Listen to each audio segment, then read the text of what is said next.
All right. This is What in the World Events, and we're playing our friend's new song. Chietza has a beautiful song. Can you hear Yes, I can hear it. For Laugh and Heal with the Latino Afrobeat In the sound. garden of my heart, I sow laughter and play. Through the storm, I find the sun in every tear or ray. I dance with shadows under moonlight soft glow. Every step a promise, every laugh a new show. With every giggle I heal, with every smile I grow. In this journey I'm free, no No more more chains, no pain, no more. more alone. Laughter's Laughter's my my compass, compass, leads leads me me home. home. In this world of joy I am free, no room for gloom. With I'm every step digging it. I I love it. rise, with every Every song I song I shine. sing In this from this journey to journey to joy joy, I'll will never never decline. decline. That's awesome. You can fade it out when you. We could. I love it. Maybe towards the end we could listen to the rest of it. Of But course. that's what it's all about. Hmm. This what is the title? It's called Laugh, Love, Play, Heal. laugh, play, heal. And one Hmm. of the ways we do that is through music, right? Always. It's my And dancing. Oh yeah. The dance floor is my favorite place in the world. Mine too. I love to dance. So Hmm. let's talk a little bit about you, Chietza. Yes. And is it Nayahuye? How? Nya, nya like mañana, hu Okay, ye. Nyahuye. There we go. Yes. Nyahuye. Okay, good. So let's talk a little bit about your journey and a little bit about your background. All right, my friend. Sure. Where would you like me to start? I guess we could start into well your roots, where you come from, Okay. and what brought you to where you're at now, and how you use your joy and laughter to heal. Okay. let's I, let's start I'll with that. start with actually my birth story because the Okay. first music I heard when I came to this world was my mother's laughter. So, Mm. I'll even share a bit about that Mhm. pregnancy because my mom had eight of us, and I'm number six of the eight. So when she Wow. was 6 months pregnant, she was told by the doctors that I didn't exist. Oh no. But she said, wait a minute, I can feel a baby dancing in my belly. How can you say there's no baby? Mhm. Like, Mhm. so whatever way they had misdiagnosed her, another family friend saw her in sitting in one of the corridors of the hospital crying with her X-ray. And so Uh-huh. when he looked at her X-ray, he said, "Wait a minute, I see a baby. There's the head." So he changed it that whenever she was admitted to the hospital, they would call him Dr. Zinzombe. He was the one black doctor in a white establishment at the time. It was colonial Zimbabwe, Rhodesia at the time. Now it Mhm. soon came Zimbabwe. So when my the day that I was born, my mom literally ran from because there wasn't time to call an ambulance when she went to contractions, so they drove her Uh-huh. in my dad's back of his pickup. She gets to the Uh-huh. hospital, runs into the maternity ward, collapses on the bed in fits of giggles and hysteria, and 10 minutes later, out I popped. So that was the first music that I heard was my mother's laughter. Oh And my then she goodness. called me Chiedza Mhm. because as my name means light that melts away the darkness. So I was her light in her darkest hour. And she actually even sang me a song about my name, if you don't mind me just singing it quickly. Uh, Yes, I would love to hear it. so it's called Inin Dini Chiedza Anenga Chinditevera Dini Chiedza Chiedza Chepasi Chiedza Cheupenyu Inin Dini Chiedza Anenga Chinditevera Dini Chiedza Chiedza Chepasi Chiedza Cheupenyu. So in my mother tongue Shona, Mhm. Mhm. the literal translation is I am the light. Whoever follows me, I'm the light of God, I'm the light of life. That's So beautiful. that's And it's even to this day, you are a light wherever you go, Chietza. I'm thank you. serious. You bring positivity everywhere that you go, and I love it. And I appreciate you for saying that. It's always such a joy to engage with you because I believe you were the first audio room that I ever attended on LinkedIn. Oh, It was thank you. one of yours. So I still remember that almost now 2 years ago. So Wow. this Man, is time fun, flies, huh? you know?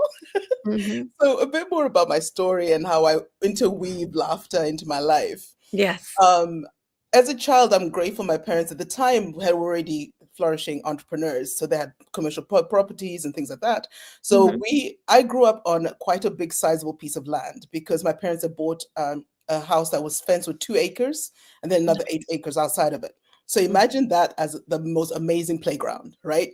So Yes. as a kid, as I said, I was number six. So my sister was 3 years older than me. We were best friends, and we got up to so much mischief to Mhm. mischief, right? And Mhm. so one of the things that we loved to do was climb trees. I Mhm. know the angels were working overtime because Mhm. the things we used to do up in those trees as little kids, because we were pretty much like tomboys, right? Mhm. And Mhm. so we didn't care whether we were wearing shorts or even dresses.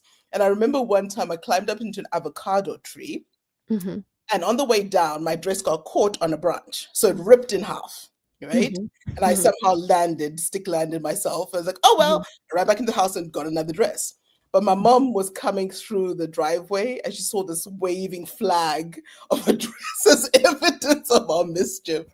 But hey, of course, we got a bit of a beating for it. Well, not a beating, but a bit of a spanking for it. But hey, but I really appreciate the joy of the freedom to be able to do so many different things. And my Mhm. mother actually, because we had too much energy, she got Mhm. us involved into so many different activities. I was swimming, I was doing music lessons, I was going to the library. And so, of course, that's where I met friends. It was very easy for me to make friends of all sorts of different cultures.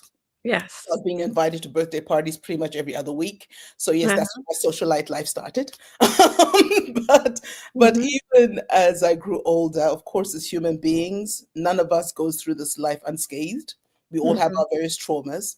Yeah. So the way that I dealt with it was singing, and I'd find ways to learn songs very quickly. So if you go to every single school or institution I've been in, whether it's here in Zimbabwe or Hong Kong, China, or here in the US, Uh-huh. and, and you ask them, what do you remember about Chiedza? They'll Mhm. probably say her laughter and her singing, because that's what I was pretty much known for. And even when I went to boarding school in the capital city, Harare, Mhm. Arundel School, my nickname was actually Cheese because they said you're always happy and smiling all the time. But that was my therapy, because, for the most part, we are not taught how to talk about emotions or what's troubling us per se, let alone find the words to articulate how we're feeling. So the Mhm. way that I dealt with it for myself was finding songs that would soothe my soul. And that's how I navigated through life. And I guess the ripple effect of that is that people hearing my singing also got to enjoy whatever I was singing through, in that way. And so even when I went to school in Hong Kong, China, I finished the last 2 years of high school in Hong Kong. So I've lived Mhm. with students from 120 different countries. So Yes. actually my first roommates were Marusia from Mexico, Amy from Canada, and Esther from Hong Kong, and this Chiedza. And so we would share 4 students per room. And it was a very magical experience in the sense of you get to know and realize how human we all are, right? Despite whatever your culture or your language, wherever you come Mhm. from, your socioeconomic status, we all have dreams. We all find joy. We all have pain. We all have ways of trying to navigate this world of life that we are thrown into. Plus, add on to that, we all are thousands of miles away from our original homes. So that Yes. whole readjustment of even reinvention in a way, in that context. But it also gave me a lot of freedom to explore things I never would have imagined. I went kayaking in the South China Seas. I went sailing. I traveled through mainland China. Um, and even my host family were from Tasmania, the Gibsons. And I remember Mhm. they'd just been to Zimbabwe the summer before. So when Mhm. so parents could volunteer to be host parents for the students on campus. So they Mhm. adopted me. And so they also helped me fuel my love of theater. So I went to see so many shows, and I fell in love with Cirque du Soleil in Hong Mhm. Kong because it was the most magical. Oh my gosh. To this day, I'm in awe of them. I last saw them in Vegas actually about 2 years ago, but I still have admiration for the quality and the time and effort it takes to produce such excellence to entertain and bring joy to people. That's what continues to fascinate me. And then I hopped over to the US. All of this was full ride scholarships. So came to the United States for my first 7 years, did undergraduate school in the Twin Cities in St. Mhm. Paul, Minnesota. Mhm. Again, there I realized that we are very powerful to be able to create our own life experiences in a way. Um, Yes. so the way I kind of milked it, being a full ride scholarship student, I said, you know what? I'm an African woman wanting to learn the best America has to offer. So I somehow figured out ways to travel around the country, visiting all conferences and experiences, and managed to get the school buy-in to sponsor me to do it. So I managed to That travel is awesome.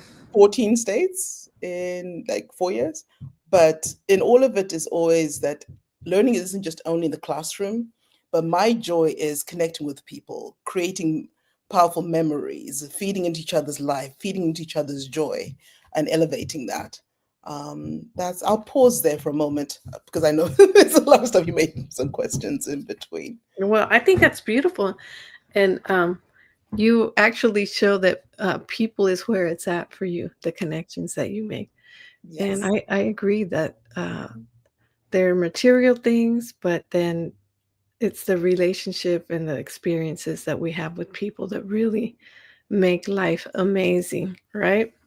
So So true. I've been in a lot of these LinkedIn rooms with you, and I've seen how you focus on helping people so that they aren't limited in their beliefs. I know that you're very encouraging to others, and you do it by with your music, your personality. Um, can you expand on so it seems like it all started with mom because she was singing when you she made the song for you, and I think that is so beautiful to you have your own song, and then the happiness that she had when she gave birth to you, that has to that has to contribute with you being the happy person that you are. So so what inspired you to focus on spreading this thread of joy and light through life's roller coasters? Because there's a lot of roller coasters right now.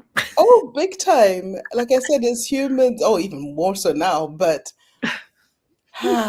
I think there's a way, it's like a guiding principle of choosing to find the joy in life, no matter whatever's happening. For example, my mom continues to be such an inspiration to me. She's 81, Mhm, and she's always this person that she even said to me, singing is double prayer to God. God mhm, already knows what's going on and mhm, even knows your solution. It's not about even asking or saying, I need this, I need this. It's more of just staying in a place of gratitude and joy and thankfulness. That's what gets me through the day. And so, even though I've been a bit of a global nomad traveling to different parts of the world, and I'm grateful in terms of in the spirit of community building and also again connecting with people of all sorts of cultures. Whilst I was in grad school in Minnesota, I managed to be connected to the Powderhorn Phillips Cultural Wellness Center. okay. And what the Wellness Center does is that they work with people of different cultures, whether you're of African, Native, in terms of Indigenous American, Asian, Latino, even Caucasian.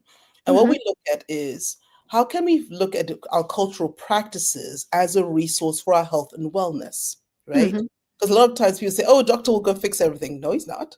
He doesn't mhm, fix your diet. He doesn't fix your relationships. He doesn't fix your mental and emotional state. I even mhm, heard a statistic in the American Journal of Medicine that 70% of the people in hospitals aren't really sick. It's all a combination of emotional and mental, shall I say, dis-ease that we're not mm, taught how to navigate or heal from. So I was blessed enough to meet the director of medicine, Dr. Semarit Strawn mm, Sianka. mhm, He's been mhm, my mom's for almost more than half my life. Wow. mhm, mhm, And so I remember meeting her at the wellness center. And I mhm. remember I was running in from college, wherever I was, and she literally caught me in her arms and told me to stop, breathe, and let my cells catch up with me. I'll never forget that experience because a lot of us, we are going on 20, I don't know, 20 different directions most of the time, every day. right? Mhm, mhm, But when do we find this place that we feel safe enough to stop and mhm. self-care? That Yes. that principle was well ingrained in me even from more than 30 years ago. And so Mhm, finding that in terms of refueling and doing a lot of intentional self-loving and finding communities that actually in a way the tribe finds you, I always believe they do, and which has continues to happen to me. And uh-huh, that self-nurturing, then I can give from a place of overflow rather than from a place of empty. And even mhm, in that, that's where I find my joy and my laughter and my singing and self-healing. So even the wellness center, they do a practice called Map to Wellness. So let's mhm, say somebody comes in and they've been diagnosed with cancer. mhm. Right? I know that's the usual one, the big C everybody's scared of. Yes. But what we do is we look at what created the cancer in the first place. Because the cancer is the symptom, right? Mhm, But mhm, we look at what is it in your environment or in your relationships or unhealed trauma that is coming up and resurfacing that is saying, I need you to pay attention and address me and take care of me in a way that heals me and restores me. So that's in the whole Map to Wellness process is basically giving you your own personal or reminding you of your personal agency to heal yourself, to be able to actively create and call upon the resources of community around you, which are healthy, that contribute to your health, that help you mhm. in your healing journey. Yes, of course, we're not taught this typically. So, of course, it takes time and practice and figuring things out. And we all have our various experiences with relationships with different people. But Yes. what I found instrumental was it's the intention, right? And so when you intentionally do that, I'm Mhm. not surprised that wherever I traveled in the US in those first 7 years, I found family. I was adopted left, right, and center by all sorts of mothers of mine. They literally see me and say, "You're my daughter." I'm like, okay, cool. I don't mind. Take me. Like one of my moms in New Orleans. I've been to New Orleans like 8 times, by the way. I'm I like, Mom, love New oh, Orleans. I went 4 times during Mardi Gras. It was so cool. But I remember Mama O when she first met me, immediately dropped me on the spot. And so when you have those kinds of experiences and being conscious of that way of being, Mhm, I'm not surprised that Mama O is a storyteller, loves singing, loves, just bringing joy to people. And those are mhm. the people who would find me and somehow we like, okay, you're mine. We claim each other along the way. Like Oh, you said, it's the tribe. People find their tribe. We have a few people that come into the room that I want to say hello to that are that's here great. supporting us. Thank you for being here, Ollie, Oh, thank you. Adrienne. Uh, we got Leanna. Thank you, Leanna. Dr. Constance, how you doing, Dr. Constance? Nice to see Welcome. you. We saw Christina's here. Hi, Christina. And uh, Christina and I, we're going to be doing a master class soon when I get back from my trip. But I'm just so Wonderful. busy. Like you, we got to explore in life, right? Oh No yeah, that's me. the joy of it. Travel. Oh, don't get me started. Yeah, no, we're going to talk about that because Yep. that's part of the joy. Mhm. I see Crystal is here, and I just want to say hi to Enjoy. everybody who's come into the room because I appreciate you, Sam Hall, Great. and contagious singing and smiling with Chietza. Jay Trivedi is here, Oh, and let's see, LinkedIn user from Germany. I'm not sure who that is, but whoever you are, thanks for being here. And let's see, Ollie got a lot of messages out here. Hi, Ollie. Lisa's here. Lisa Fevek. Mark Enster is listening in. And thank you for saying two of my favorite ladies. You're one of my favorites too, Lisa. And so we'll go back to now that we got to say hello to everyone and we appreciate you. Let's go back to your bringing joy and laughter and healing. And I want to mention something. I just had an interview with a friend of mine who's a holistic doctor, hmm and she said, if you have cancer, don't feel like there's no hope. Yeah. She says, don't, because some people hear that and they say, I'm going to die, right? And she says, Mhm. it's not just the medication, but she said, like you said, the mindset, right? Yep. The mindset is very important. And so if you're around people that are positive, that's contagious too. right? So let's talk a little bit about that, because you have a tribe that clings to you, and I'm sure it's a positive one. They come in ebbs and flows because I don't Mhm, believe in attaching myself to people per se. I believe mhm, in that season we find each other, whatever we need to learn and heal together, and then we move on. Some come mhm, back, some don't, but I'm always grateful for the experiences. So mhm, actually, I'll share a bit of my story since you honed in on the cancer aspect. mhm, Back in 2016, I was diagnosed with 38 imbalances. And I call mhm, them imbalances because I also am very conscious of the power of certain labels. So mhm, in 2016, I was in Zimbabwe. I was referred to a doctor in South Africa because her sister lived about a block away from my mom. Dr. mhm, Manuela Muhammad, she does nature's healing. So she practices tools using quantum physics, biofeedback, and she mhm, uses tools and exercise they actually use on astronauts.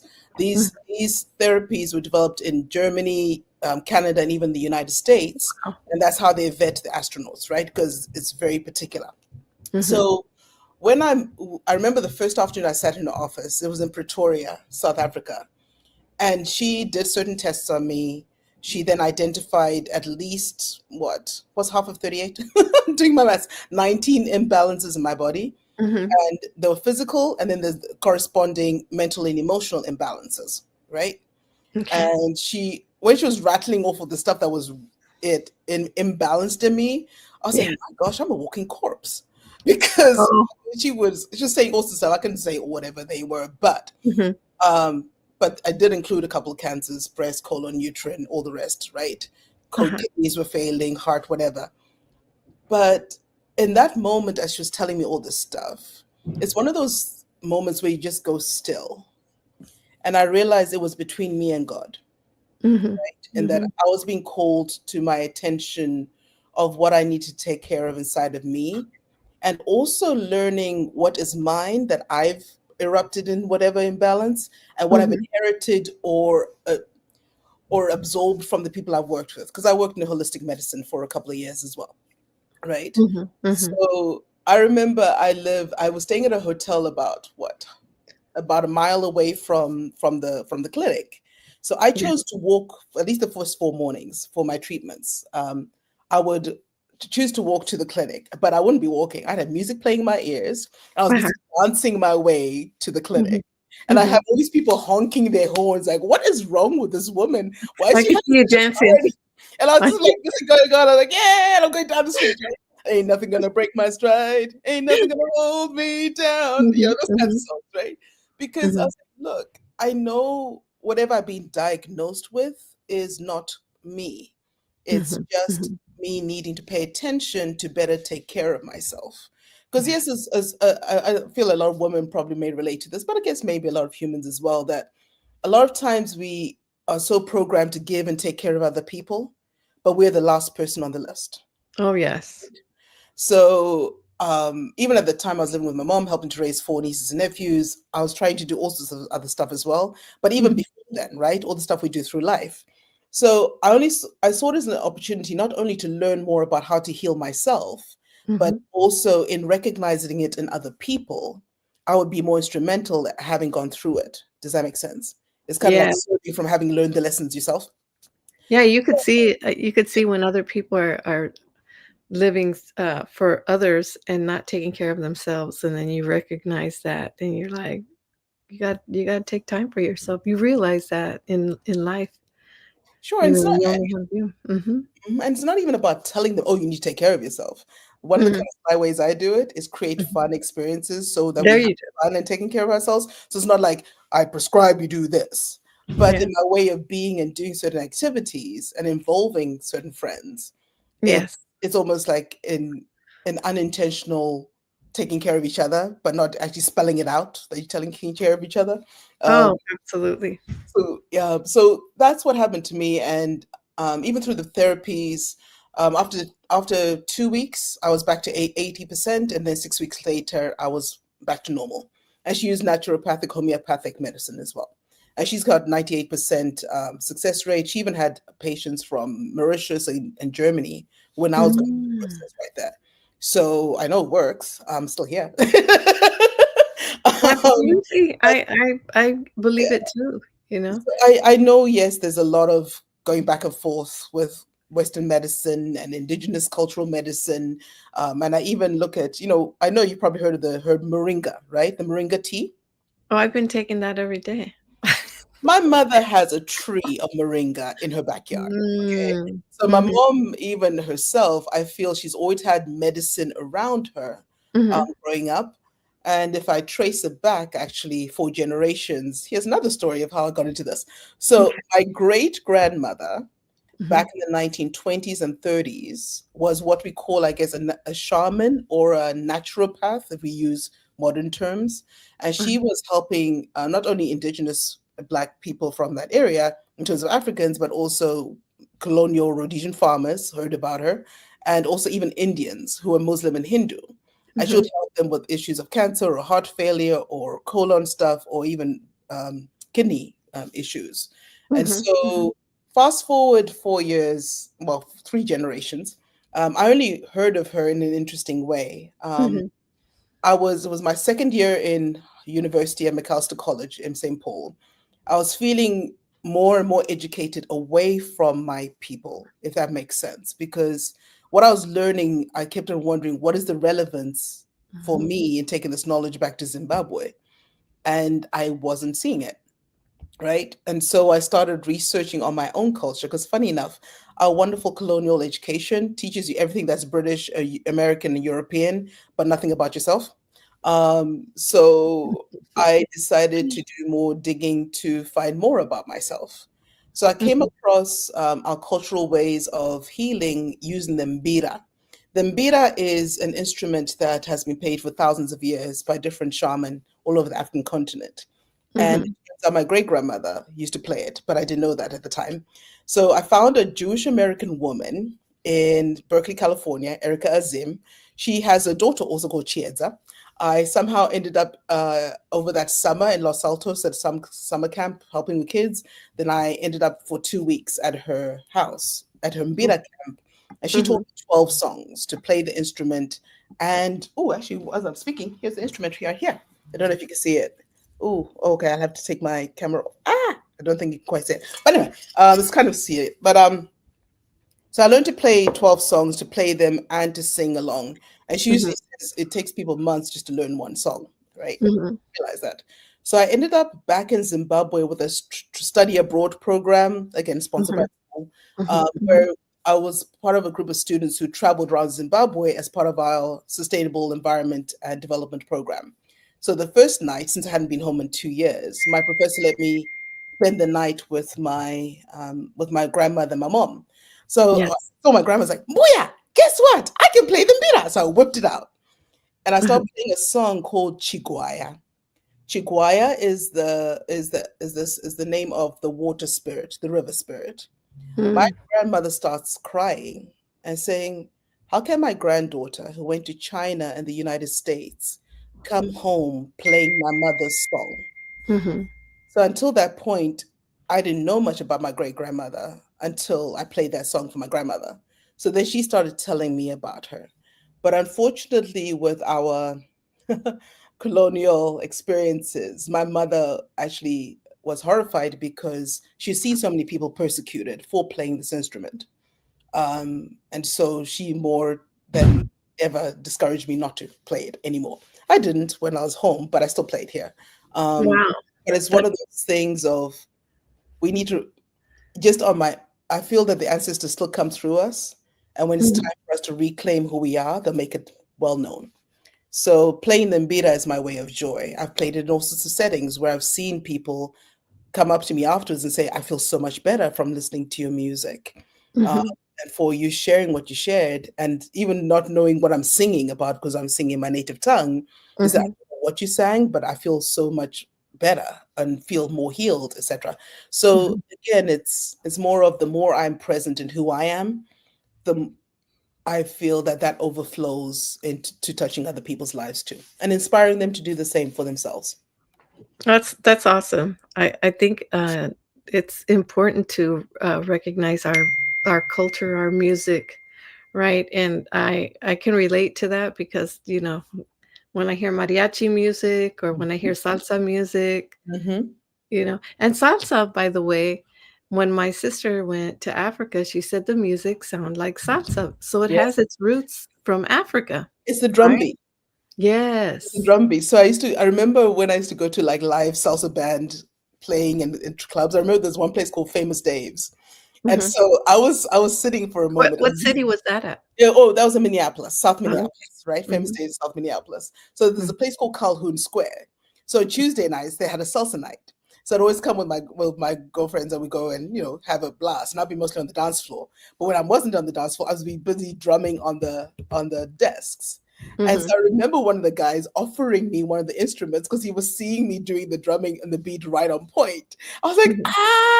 no, it's okay. You guys do the playing. I'll busy dance. But he saw that I knew what I was doing. So Mhm, it's so mhm. yes, I totally resonate with you in terms it's the heartbeat of it and the rhythms Yes. like dun dun dun dun dun dun dun dun dun, yeah. Uh, and so that yeah, we know that beat, and then your body starts going. That's why I created that version of the Latino version, or Afro Latino version of the Laugh Play Heal, because the Uh-huh. music just your body says responds immediately. Yes. Yeah, Yes, and, it's a good feeling. It's a good feeling. It definitely. lightens up your, spirit, you feel joyful, and, some of my friends tell me that when they would go salsa dancing, that was their therapy. Oh yeah, I totally agree. That was my stress relief every week when I was in college. My friends and I used to go to there was a salsa night at this club called First Avenue, and then I Mhm. found I found the one in Calhoun Square when I was in grad school. So yeah, definitely helps you relieve yourself of stresses. Great exercise. Have lots of fun. You're laughing, singing along. Hey, why not? Ooh, I got a quick story about one. Okay, I wanna hear it. So there was this club called Congas in South Minneapolis, right? So it's Okay, a Dominican Cuban type club. So okay. I went with two of my girlfriends, Rhoda and AJ. So Mhm. being me, whenever I hear the music, I quickly can catch on to the chorus. So I'm Yes. singing word for word in Spanish, right? Uh-huh, uh-huh. Like, okay, I'll better not sing this one. Suavemente. No, no, no, let me not sing that one. Suavemente, bésame. But anyway, that's more merengue. But so I'll be singing them word for word, right? And I'd have these different people dancing with me. So Mhm. they actually gave me a nickname. They called me Celia Cruz. I was like, Oh, Celia, okay. Celia Cruz. I was like, where you from? Zimbabwe. Where'd you learn how to dance like this? Hong Kong. Huh? From who? My Venezuelan friends. So you see the minds are like, what? Zimbabwe, Hong Kong, Venezuela, Colombia, how? And you hear Mhm, the US? mhm, I was mhm. like, hey, those are my friends. And I fell in love with the dance style. So, hey, it's stuck ever since. That's beautiful. Yeah. Dr. Tanya's in the room. Good to see you, Dr. Tanya. She says, "I love to dance." Me too, Dr. Tanya. Definitely. We need to get on the dance floor together one day. We absolutely. It's Yeah. a great stress reliever. I agree with that. I need to do more of it too. Yeah. And it's a good workout too without Oh, even yeah. feeling like you're working out, right? Yep. Yeah. And So then it's also very different, I feel, having a live band than just a DJ kind of thing. It's just the energy again of the human I energy back and forth. I It's agree. so much better. Yeah. I agree. At our last, employee appreciation dinner, Hmm. we used to always have a DJ, but we had a DJ, but we also had a band, and the band there's something about having that live band there Hmm. that just brings more life to the whole thing. Yeah. 'Cause, they're bringing their talent, they're all together combined, and everybody is in a collaboration of joy. I love that. It's totally is a collaboration of joy because it's like syncing. It's almost like you get into this trance of a sync that everybody is just knowing exactly how to move and how to turn it up, turn it down, even the rhythm and yeah. And Yep. then you see everybody having fun, and Oh yeah. it's contagious. Just watching people have fun is Mhm. contagious, right?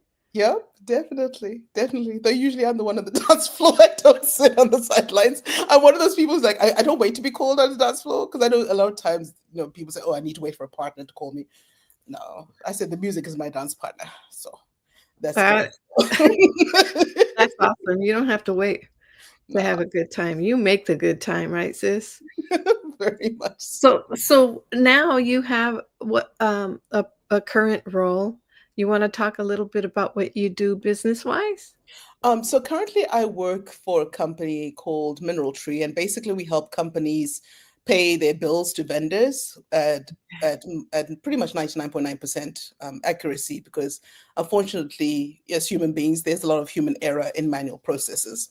So how I found ways to bring joy into that job, actually even more recently, I was Mhm. laughing at myself because I was like, okay, as much as I'm sending out all these emails and trying to make these calls and trying to get people to talk to me on the phone, how can I make myself, how can they get to experience more of this, Chiedza, right? Mhm. Mhm. Because I'm more of a people engaging type thing, face to face, rather than trying to do the whole emailing and calling stuff. Yes, I do it because that's part of my job, but I just wanted to bring more of my cheersiness to life, if that makes sense. And Yes. actually, I had tried a bit last year, and my boss was like, "Yeah, we want more of that," but it didn't click.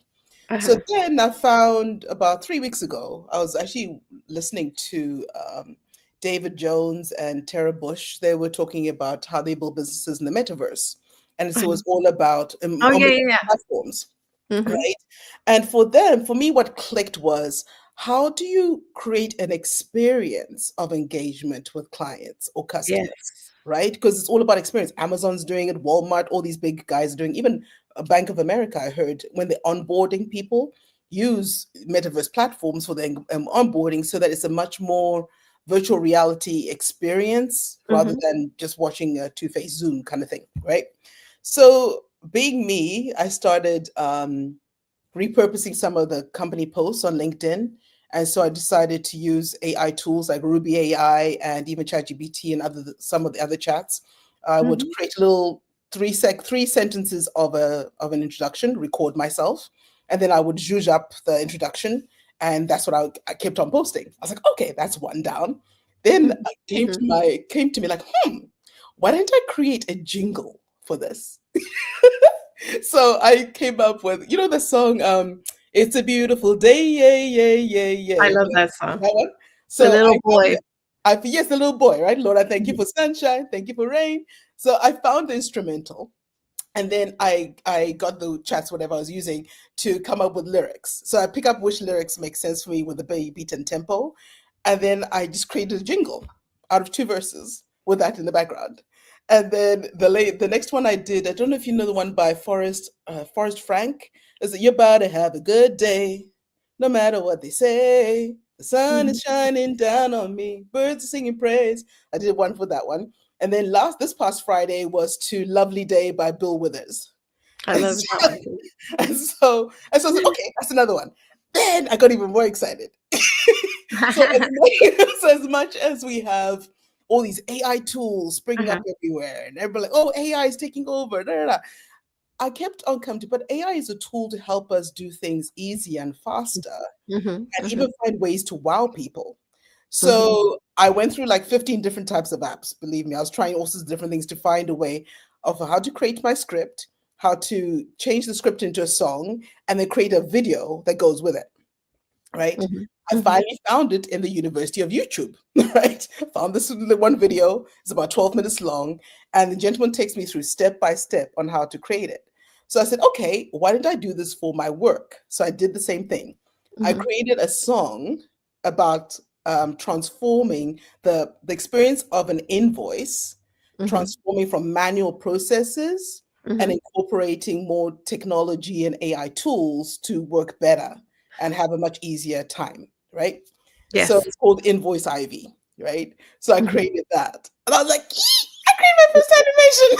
So I was giggling to So myself. it's I wish that we could have been able to see it right now, Oh, stream it. I, well, I don't know if we can play it, but I can post it in the comments so that people Okay. can see it. Invoice Ivy. Yeah, yeah, Yeah. yeah, post it in the So comments. I'd love to see it. yeah, But, I'll definitely we post it. there is a way to that you could share on here too, the screen. I'm So not sure how to do it. Um, I wish I'd practiced ahead of time because of sake of time, I don't want to mess anything up. But okay, no I'll worries. play. I I'll see play it. Christina's back. She Mhm. says AI is a tool, but nothing beats natural natural charm. Yep. Yep. It's the human part that makes it so much fun, Yes, you yes. know? And Yeah. he's here. Hi, Papa Annie. My twin, how you doing, Enster? Yeah, let's Yeah, see. Good yeah. to see you, my friend. And let's see, LinkedIn user. I don't know John where. Bon Jovi. Okay. Yeah, All good. let's Yeah. see. Okay, let's see. I recognize him for coming in to say hello. Thank you so much. I'm really I'm excited now. I need to do an animation. We got to talk. Oh, yeah. I'll send you the short video. It's very simple. Yes. And most of the Yes. apps are pretty much free that you can use for myself. Mhm. But of course, I saw when I had to put it all together, I did have to subscribe to something, but it's like $6 a month. Easy. Mhm. But yeah, Mhm. I'll take you through it and share it with you so you can use it. But No, that's what I'm talking about. That's what I love about this is what joy and light is all about, is sharing and caring. yeah, it is. And finding ways to, I guess, lift the fear aspect. Yes. Because I see it's interesting as human beings, whenever change comes, our first default is fear, which we Mhm. know in our programming for survival that's been there from since the Mhm. beginning of time, if Mhm. it's not familiar, oh my God, it's fight or flight, right? But Yes. once I found a way to connect it to it's funny enough to my workplace. Like, okay, well, let's do it with my workplace. And then I found it easier and easier to get more creative. I was like, oh, okay, this is quite easy. So I've actually created another two versions. They're not as good. Well, let me put it this way: they're not the version that I like it for Invoice Ivy, but they'll do for now until I find Mhm. more ways to create more fun stuff. But hey, I'm practicing, right? Who knows what I'll use it for in the future? It's But a start. yeah, It's a definitely, start. definitely. So, and I know that you have a book or you have a few books. Let's talk about your books. Okay. So, yeah, that too. So I was introduced to anthologies by Lonnie Ray. I Mhm. remember I met Lonnie Ray. Well, actually, because when I first attended audio rooms, I didn't speak, I think, for maybe the first 3, 4 months because I Mhm. would mainly DM people in the background. It's like, oh, I like Mhm. this comment, like this comment. And then I would book virtual coffees with Uh-huh. individuals that way. Uh-huh. So Lonnie Ray, I remember listening to her in one of the audio rooms where we would call it like the woo-woo people. The people who Mhm. are more esoteric, etc. So we had Mhm. a fantastic conversation, laughing and crying for 2 hours. Next thing I know, she says, "Oh, come in." She introduced me about her Rattle the Wake series, and Mhm. Mhm. so I thought, okay, let me try out this experience, and I Mhm. was quite fascinated because we started on a weekend writing workshop. So all the contributing authors, we all met Friday, Saturday, Sunday, and what impressed me was not only her ability to create such a safe and welcoming space where people felt that they could share so openly and so in such a vulnerable way, but also be helping each other and even almost like co-coaching each other on the Mhm. drafts that we had come up Mhm. with, Okay. um, and how to tell stories about certain even difficult situations, but in a way that doesn't reveal too much, but people get the gist. You know what I mean? But it's still Yes. a powerful story. Uh-huh. And then we finalized our chapters by the third day. And Lonnie Ray, doing her magic, had it published within about 3 days later. And it was an international bestseller within 24 hours. Right. Wow. I was like, okay, she has some secret sauce going on. So the first one actually was called Miracle. My chapter was called Miracles on the Playground. Mhm. I Mhm. was calling it Miracles on the Playground of LinkedIn because I actually even commended you and Annie as my LinkedIn godmother and godfather, Oh, because the way that you create the audio rooms was my way of creating community in a virtual world in a much more powerful way. And oh, it's not thank just you. like, you're welcome. You both did a fantastic job. And what I loved was the one-on-one connections afterwards. It wasn't even as much as we talked in the rooms. Yeah. And I found the most times that I did speak in the rooms, I didn't speak, I'd sing songs. That was my way of sharing for whatever reason. Dr. Kim. Yeah, it was always like a song that would come up. It's like, okay, sing Mhm. this for them. I'm like, okay, sing it, right? But then I'd have the Mhm. conversations afterwards, and that's where the heart to heart, soul to soul connection would happen. Yes. So that was Miracles and Playground was that because I was actually funny enough, I was unemployed for about 2.5 months in that time when I first got introduced to LinkedIn audio rooms. But, again, with relationships, that's how I got my next job. Actually, my ex-CEO from previous job recommended me for the one that I'm in right now.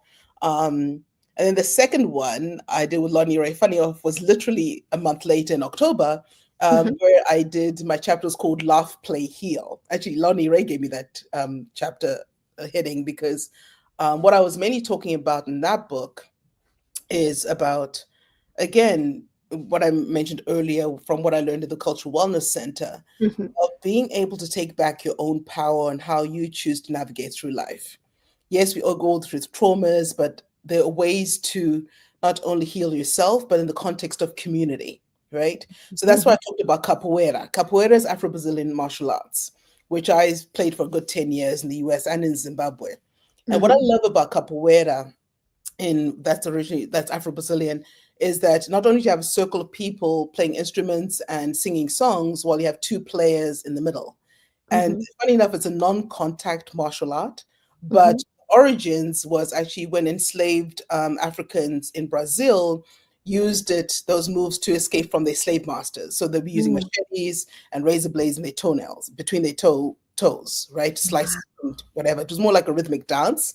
But in the 1940s, Mestre Bimba and Mestre Pastinha, they found ways to get legitimacy for capoeira through doctors and lawyers and introducing it as a sport.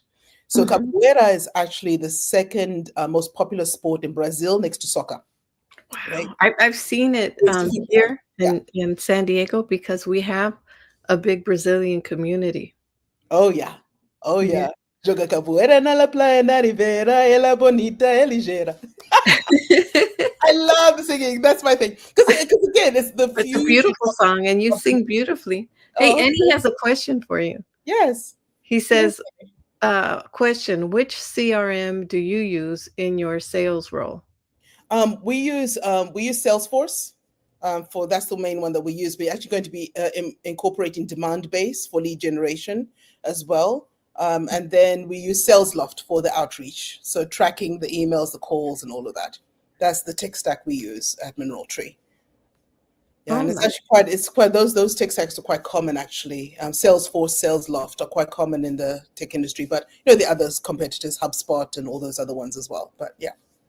Okay, well, that's good to know. That's good to know. Thanks for sharing that. I see, and he wanted that. He says, "You are a gem, Chietza." Oh, thank you. Yeah, Thank you. I love the way you say my name. Okay. So let me just quickly go on. Yes. From the capoeira part. So that's for the Rattle the Wake 3. So I talked about capoeira, and then also I employed a therapy called Theater versus Oppression. It was also developed by a Brazilian. He's late now, but he was Augusto Boal. Okay. And so in the 1960s, Augusto Boal was a political prisoner, right? And so when he and his fellow mates got released, they found difficulty reintegrating back into community because they were so traumatized from what they went through in prison. So he came up with this methodology of creating theater games and forum theater. So from the theater games, it makes us immediately become like kids, right? So you'll be running around, playing silly games, whether you're 60 or you're 4, right? Doing all these fun games, laughing immediately, right? And then for the forum theater, it's a way for people in small groups to act out whatever problems they're dealing with. But instead of telling them the solution, you get different people to replace the main person. And so you can come up with about 5-6 different solutions for the same problem. So where I applied this, it was around 2007, 2008, Zimbabwe was going through all this political violence that was going on. Yes. Right? And so unfortunately, they were recruiting young boys, young men to perpetuate all this violence and destroy communities for political whatever they were doing, right? So after that, in the aftermath, they get discarded by the politicians because they're in power. They don't care about you anymore. But where do these people go? They have traumatized communities. You have the perpetrators on the other side. So at that time, 2 friends of mine, they're Belgian. I call them my Belgian brothers, Bruno and Thomas. So they heard about what I had been trained in with Theater versus Oppression because there were childcare centers in southern Harare where it's like after school program, right?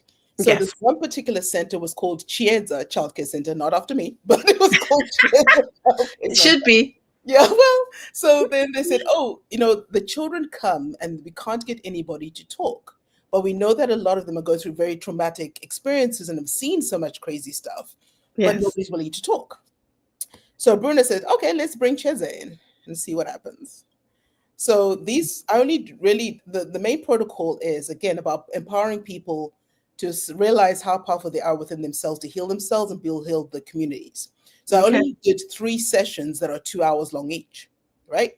So the first session, within seconds, the kids are rolling on the floor and laughing, and I'm just giving them directions, left, right, and center. Then I I'm love doing certain exercises where they confront certain situations, but all non-verbally. I never had any of them speaking at all, pretty much for the first hour, but they were just like having a blast. Then Mhm. the second half was where, in a way, it's kind of like mini therapy sessions where you Mhm. get them in circles of like 4 or 5 of them, and they each tell each other a problem that they're dealing with, right? Even Mhm. that's the first step in opening up, right? Yes. Then they figure out how to act out the problem. The rest of us were sitting in the audience watching them acting it out. Then we'd have people, then I'd ask people to volunteer. Who's got a solution? They raise their hand. They say, okay, go and replace it and let's act it out. So again, with people, a lot of times when we told solutions, we don't know how people are going to react to us or what could be the repercussions or what is the verbiage, what is the body language, etc. Yeah. So when the people started seeing this, it's almost like lights were going off. Like, how? Of course we can do this ourselves, right? Um, Mhm. and I'm not kidding you, because I always have counselors around me because I'm just a visitor and then I'm gone, right?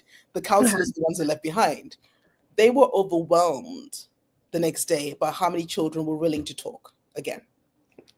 There was another situation where I was brought into another part of Southern Harare. And when they heard what I did at Chiedza Childcare Center, they invited me over. There were like 60 kids that they brought.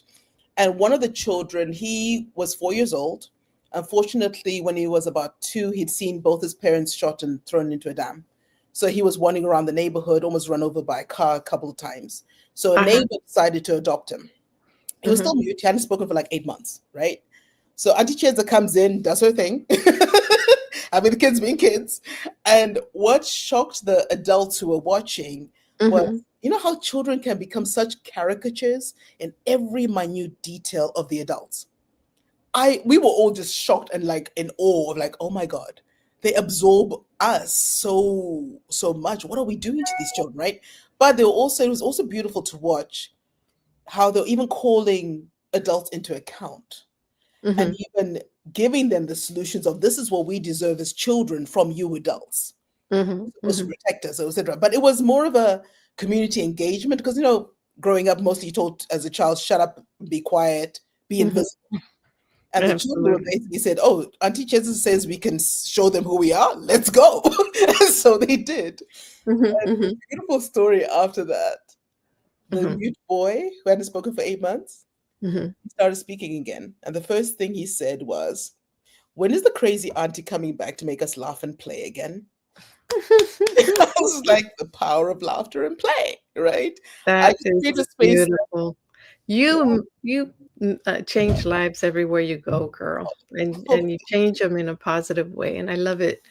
I love to hear these stories, and, you just gave me an idea. I was yes, thinking one of these days we should try some of those exercises here on LinkedIn on a live. That would be fun. I would have to. I've been asked to figure that out a couple of times because it's different when we are people in the same room. Does that make sense? With 20 people or so, and you're doing the And you're acting. talking about a problem.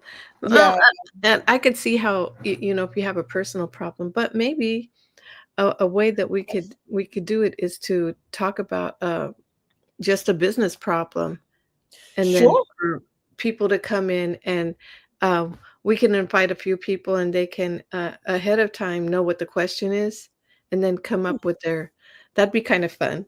But I love it. I love the I love this. games make everything more fun. It is. It does not be so serious. I mean, even in my Mhm. chapter of Laugh, Play, Heal, I talked about. I did a workshop with the NGO, a non-governmental organization, Islamic Relief in South Mhm. Africa. And so, we have those staff members sometimes who have like a frown tattooed on their face, and no matter Yes. what you do, they Yes. won't even budge or crack. So Uh-huh. this guy, I'm calling him Uncle Abu, right? Mhm. And it was almost like he was shocked at himself when he started laughing. Uh-huh. And so his co-worker's like, Cheza, what did you do to Uncle Abu? We've never seen him laugh ever. I was just like, hey, I just reminded of him that he's a kid inside. Yeah. We're all human beings. Yes. And we don't have to be so frozen in our most natural way of being. And we That's that Mhm. one. And then, I'll Mhm. mention the last book of Go ahead. lessons we learned from COVID. So that's the anthology we did with Annie. So that chapter for me was, yes, as much as we were lessons we learned from COVID, I feel COVID exacerbated and brought to the forefront ways we've always been, Mhm. and Mhm. also the opportunities to transform them. Yes. So my chapter was more about you teach people how to treat you, right? So I was mainly talking about when I just came back to the US. I've been back now for 7 years, but when I first came back, I was working in fast food restaurants. That I was told that's what I need to do, even though I got 2 degrees. Oh well. So I have interesting characters who would manage me, right? Uh-huh. So this is one young girl. I think her modus operandi is always going from 0 to 60 in like seconds, and she'd scream at everybody, even at me in front of customers, etc. So I had one of my co-workers, Petra. She still calls me Fiesta. They couldn't they still can't say my name Chiesa. But it's like Fiesta. Like, Petra, I love you. She's Mexican. I was like, you know what? It's okay. I understand the energy. You got it on point. I am a Fiesta. So You are. I love it. so she said, "Calmate, Fiesta, calmate. It's not serious. Calmate." And I'm like, because I know my emotions show very much on my face. But I also find, interestingly enough, that my way of being, and even my secret formula for that was, well, it's not really secret, is that even before I got to work, I would be praying for each and every single person that I'm going to interact with, each and every customer I serve, and setting the tone for how I choose to go through that shift. Yes. Right? And I'd say 99% of the time, it would go much more smoothly. And also, I made sure that I wasn't on the same shift as my screaming manager. But anyway, that helps. I've had those. So I get it. So you understand. And so I would always find we had a lot of fun. There's always music playing. We'd have a blast and everything goes smoothly, right? And so even in my current workplace, I still do the same thing. Even on Slack, I send messages wherever my teammates, and always send them a song. It's like, hey, I'm vibing with this one this morning. Have a great day, right? Because that's how I choose to create the work environment around myself, whether it's virtual or in person. So even one of the stories funny enough, one of the stories that I shared in lessons we learned from COVID was when at 2 years old was the first time I had to learn how to teach people how to treat me. So it was 1980. Zimbabwe just won its independence. My mom, who was previously a teacher by training, wanted her kids to have the best education. So she sent me, and my sister was 3 years old at the time, to nursery school that was run by German nuns, Catholic. Yes. But at a certain time of the day, every day, these white boys from a near elementary school were told by the parents to climb over the wall and beat up all the black kids. And there was only like 3 or 4 of us out of a sea of maybe 20-something kids, right? And there was two or three other Indians. The rest were white. So my sister and I go crying to my mom when she picked us up. And says, "Mommy, they're hitting us. They're being mean to us." So my mother's response was very interesting for a woman telling her toddlers to fight for themselves, because she says, "You got hands, you got feet, fight back or I'll give you something to cry about." That was my mom, right? Wow. So my sister and I, the next day, dressed in overalls. We had shaved heads at the time, because as Africans, we usually have shaved heads until you like maybe halfway through elementary school. So we look like boys. So as soon as we landed, we started practicing on our classmates, the fighting styles, right? And then somehow, I don't even know how we organized this, but when those boys came over the wall that day, they did not know what hit them. These were balls of toddler fury that were unleashed on them, kicking them, whatever, biting whatever we could. And of course, made it clear that you never, ever treat us like that again. So my mom came a bit early to pick us up. And funny enough, one of the boys had the audacity to run to my mom, pointing at me, saying, "He hit me, he hit me." And my mom says, "It's not a he, it's a she, and you should be ashamed of yourself." But the one of the things that but the beauty of that, it was like I created my war buddies. Mhm, So mhm. that's how I became the socialite, being invited to birthday parties every week. Because Mm, I we realized we didn't care about whatever race, whatever we were, just want to be friends and have yes. fun and have joy. And I That's how remember, it's supposed to be. yep, We're yep. all one family. And also, we are powerful as children to teach our parents. One of Yeah. my classmates at that time, when we were around 4 years old, his name was William. His dad was a dentist. He even refused to ever have any black patients. And so William was saying, if Chesa doesn't come to my party, I'm not having my birthday party. Mm. That's how I ended up at his birthday party, dressed up in my little princess dress and golden shoes and my little bow on the Look top. at you. You I were was like, "Yeah." you were the popular one. Well, I guess maybe my mother's laughter that marinated me when I came into the world was just my way of being, and that was contagious enough, I guess. But Absolutely. I but see that yeah. Annie says your chapter in lessons we learned from COVID, the funniest, most inspiring and moving. Thank you for Oh, being a star, Chietza. oh, thank you, Eddie. Yahuye.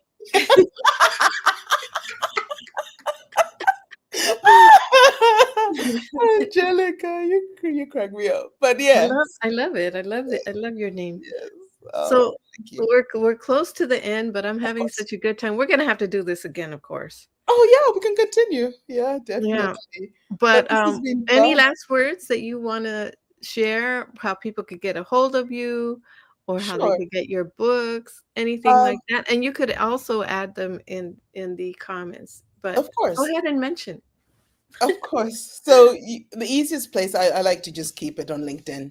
That's Mhm, where you mhm. can easily get a hold of me, and then we can always create a virtual coffee, and we take it from there. We exchange details that way. But I like to do one-on-ones with friends, and that's what I call my human conversations during the week to remind myself of who I am in a way. Because sometimes the word grind gets what it does, but I love to schedule my virtual coffees to break up that pattern, just again to tap back into that joy, into that laughter, because these are my conversations. That's how I always am.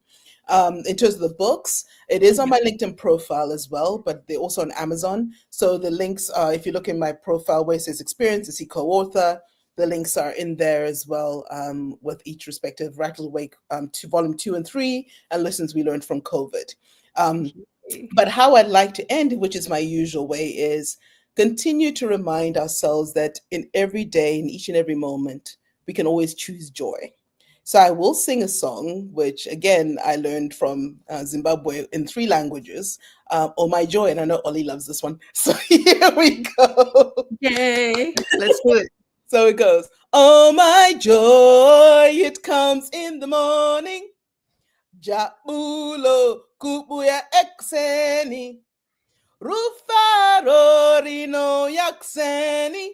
Oh my joy, it comes in the morning. Jabulo kubuya ekseni. Rufaro rino yakseni. Oh my joy, it comes in the morning. Oh my joy, it comes in the morning. Oh my joy, it comes in the morning. Wishing you all a wonderful, joyful Yay. week ahead. And that's the way that's a reminder that that's how we need to start every morning with Oh, joy. yes. Oh, yes. Thank I you. enjoyed my time with you. Thank you. Oh, this has been It fun, Angelica. My yes, LinkedIn godmother. it was a lot of fun for me, and, it's always a good time with you, Chietza, Thank you. and I'm looking forward to our next one. Yes, So, we'll make a thank you so plan. much for the time, and also thank you to everybody who's listening and Thank who's you, able to be everyone. here, and, we look forward to another amazing time with you next time. So, with Thank you. that, we'll close the room and say goodnight. Mwah. Love you Give me all. those hugs, everyone. Thank you all for listening and hanging out with us. Yes. Yes, absolutely. Bye. Bye.